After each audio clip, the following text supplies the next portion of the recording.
Welcome to the video. इस video में हम 1857 रिवोल्ट के कॉजेज़ देखेंगे। तो इसे हम 6 पॉइंट में कवर करने वाले हैं। First is economic cause, political cause, administrative cause, military cause, social religious cause and other cause. इस वीडियो में हम इकोनॉमिक और पॉलिटिकल कॉज को डिस्कस करेंगे। अगर आपको ये सारे कॉज पढ़ने हैं तो आप नेक्स्ट वीडियो को देखिएगा। सबसे पहले बेसिक इंट्रोडक्शन देख लेते हैं कि 1857 का रिवोल्ट था क्या। A mighty popular revolt broke out in northern and central India in 1857 and nearly swept away the British rule. It began with the mutiny of the sepoys or the Indian soldier of the company's army, but soon engulfed wide regions and involved the masses.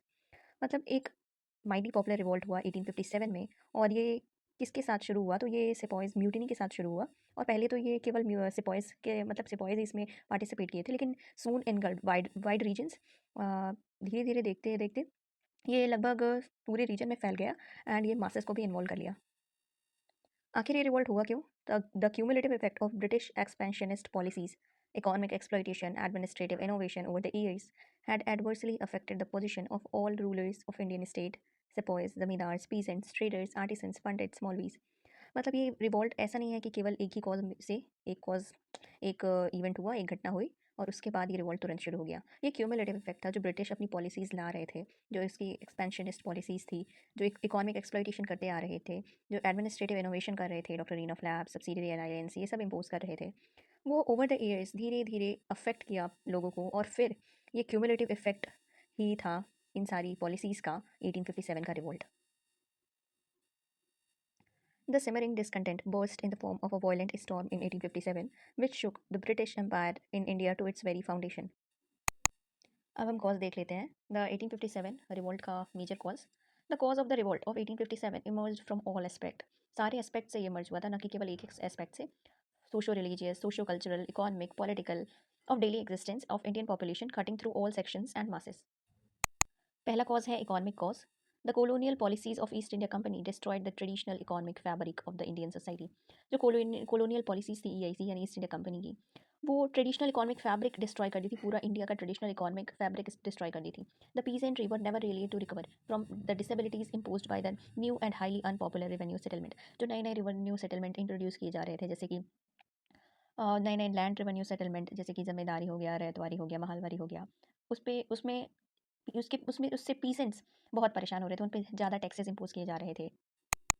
इसके अलावा in addition common people were hard hit by the prevalence of corruption at the lower level of administration.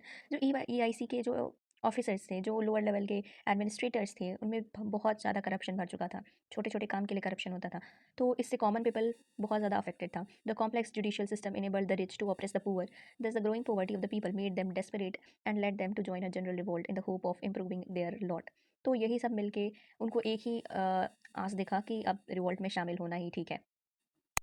इसके अलावा economic cause में ये है कि British policy discourage Indian handicrafts and promoted British goods. जो British goods जो रहते थे, बन के आते थे, उनका प्रमोशन करते थे, उनका इंपोर्ट ज़्यादा करते थे, उन पे लो टैक्सेस लगाते थे, लो टैरिफ्स लगाते थे। लेकिन जो यहाँ से जाते थे उन पे हाई टैरिफ्स लगाया जाता था। And promoted British good.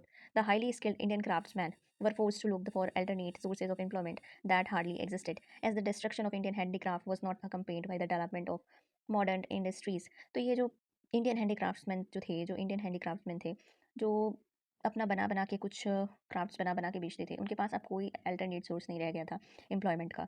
उस समय केवल यही था कि हैंडीक्राफ्ट्स था और एग्रीकल्चर था। तो इसके अलावा कोई जॉब उनके लिए अवेलेबल नहीं थी और वो मॉडर्न इंडस्ट्रीज से कम्पीट भी नहीं कर सकते थे। सेकेंड जो कॉज है वो है political cause. Policies like effective control, subsidiary alliance, doctrine of labs cause suspicion in the mind of almost all the ruling princess in India. जब ये पॉलिसीज ला रहे थे ब्रिटिशर्स, तो ये सस्पिशन क्रिएट किया रूलिंग प्रिंसेस, जो इंडिया के ruling princess थे, उनके अंदर कि धीरे धीरे हमारी टेरिटरी भी इनके हाथ चली जाएगी। Annexation of Awadh by Lord Dalhousie. Political cause में एक जो मेजर इवेंट है यहाँ पे, वो annexation of Awadh by Lord Dalhousie है। The annexation of Awadh by Lord Dalhousie in 1856 was widely resented in India in general and Awadh in particular। तो उस समय जो annexation था अवध का, वो इंडिया के लेवल पे तो ज़्यादा इम्पैक्ट नहीं किया, क्रिएट किया, लेकिन अवध में बहुत ज़्यादा इम्पैक्ट क्रिएट किया। It created an atmosphere of rebellion in Awadh and in the companies army. अब कंपनीज आर्मी में कैसे रिबेलियन क्रिएट हुआ, तो यहाँ पे इसका नेक्स्ट पॉइंट देखते हैं कि डलहौजीज एक्शन एंगर्ड द कंपनी सेपॉयज। सेपॉय को ये बहुत ज़्यादा परेशान किया इसका एक्शन, क्योंकि 75,000 of home came from Awadh. क्योंकि वो जो सिपॉयज़ थे, उसमें से 75,000 सिपॉयज़ जो थे वो अवध से आते थे। लेकिन ये ऑल इंडिया फीलिंग, बहुत लोग कहते हैं, बहुत हिस्टोरियन कहते हैं कि उस समय लोगों में ऑल इंडिया फीलिंग नहीं थी, लेकिन अगर ऑल इंडिया फीलिंग नहीं थी, these sepoys has helped the British to conquer the rest of the India. All India feeling नहीं थी तो these sepoys help the British to conquer the rest of India, but they did possess regional and local patriotism. उनके अंदर अगर all India feeling नहीं थी, लेकिन उनके अंदर रीजनल एंड लोकल पैट्रियोटिज्म तो था, and did not want their homeland to come under the foreign sway। और वो नहीं चाहते थे कि उनका होमलैंड जो है फॉरेन कंट्रोल में आ जाए। तो ये अवध ही उनका होमलैंड था 75,000 foreign soldiers का।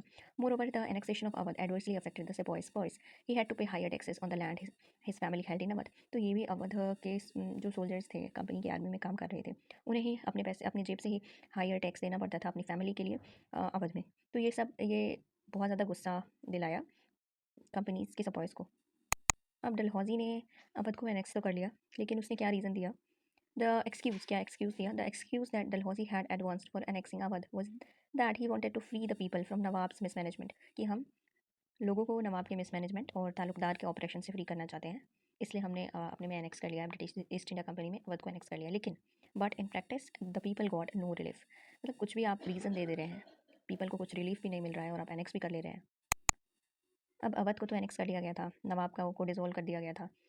The dissolution of nawabs administration, इसका क्या इम्पैक्ट पड़ा इंडियन सोसाइटी पे? And army through out jobs of thousands of nobles, gentleman, officials, retainers, officers, soldiers and created unemployment in almost every pheasant home. जो नवाब के administration में काम करते थे लोग, जैसे ऑफिशियल्स, रिटेनर्स, जेंटलमैन, ये भी सब अपनी नौकरी को बैठे थे। अनएम्प्लॉयमेंट यहाँ पे भी क्रिएट हो गया था अवध का एनेक्स करने पे, नवाब को डिसॉल्व करने पे। तो एक तरीके से ये पीपल के लिए रिलीफ तो था नहीं, अनएम्प्लॉयमेंट क्रिएट करने का एक सोर्स था। The annexation of Awadh, along with the other annexation of Dalhousie, created panic among the rulers of native state. British policy of annexation and subordination directly responsible for making Nana Sahib, Rani of Jhansi and Bahadur Shah their staunch enemies। ये जो annexation की जो policies ला रही थी British government, इन्हीं सब policies के कारण Nana Saheb, Rani of Jhansi, Bahadur Shah East India Company के स्टोन्च एनिमी बन गए। अब ये लोग क्यों बने? The Nana Saheb was adopted son of Bajirao second, the last Peshwa. जो बाजीराव सेकेंड थे वो लास्ट पेशवा थे और उन्हीं के अडॉप्टेड सन थे Nana Saheb. The British refuse to grant Nana Saheb the pension they were paying to Bajirao second. जो बाजीराव सेकेंड को ब्रिटिशर्स पेंशन दे रहे थे, वो रिफ्यूज़ कर दिया देना नाना साहेब को, कि नाना साहेब को कहे कि हम आपको नहीं देंगे, and forced him to leave at Kanpur far away from his family seat at Poona. और उन्हें फोर्स किया गया कानपुर में रहने को, जो कि बहुत दूर था पूना से, जहाँ पे उनकी फैमिली रहती थी। Similarly the British insistence on the annexation of Jhansi, Jhansi पे क्या उनका कहना था? Incensed the proud Rani Lakshmibai who wanted their adopted son to succeed her deceased husband.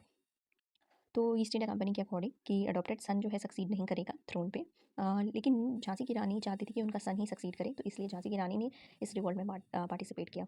तो ये थे इकोनॉमिक एंड पॉलिटिकल कॉज। अगर आपको और भी बाकी जो कॉजेज़ हैं, जैसे कि एडमिनिस्ट्रेटिव, सोशो रिलीजियस, तो पढ़ना होगा, तो आप प्लीज़ नेक्स्ट वीडियो को देखिएगा।